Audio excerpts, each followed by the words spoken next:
Dragon ফলটাকে আমি এখন কেটে নেব। মাঝখান দিয়ে 4টে অংশ করার পর আমি একটি করে টুকরো টুকরো করে নিয়ে বাটিতে রেখে দেব। সবগুলো এভাবে করে কেটে নেব। কেটে নেওয়ার পর বাটিতে নিয়ে নিলাম। এখন আমি গ্রেট করে নেব। সেজন্য গ্রেটারে নিয়ে এখন একটি ব্যাটার তৈরি করে নিলাম। 2 কাপ আটা নিয়েছি।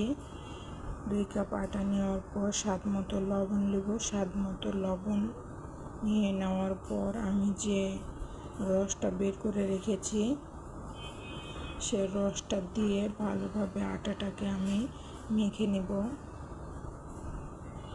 মেখে নিয়ে আমি একটা সুন্দর করে নরম সফট ডো তৈরি করে নেব। ডো তৈরি করে নেওয়ার পর আমি শেষ পর্যায়ে কিছুটা পরিমাণ তেল দিয়ে দেবো যাতে ড্রাই না হয়ে যায়। দিয়ে 10 মিনিট আমি এটাকে ঢেকে রেখে দেব।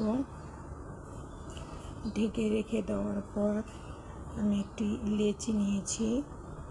লেচি নিয়ে আমি একটা রুটি তৈরি করে নিলাম। রুটি তৈরি করে নিয়ে আমি প্যানে দিয়ে দিলাম। প্যানটা যখন গরম হয়ে আসলো, এক পাশ হয়ে আসলে আরেক পাশ উল্টে দিলাম। এইভাবে আমি পরোটাকে ভেজে নিয়ে তৈরি হয়ে গেল ড্রাগন ফলের পরোটা। সাথে ছিল গরুর মাংসের ভুনা আর চা। কেমন হয়েছে অবশ্যই কমেন্টে জানাবেন। আল্লাহ হাফেজ।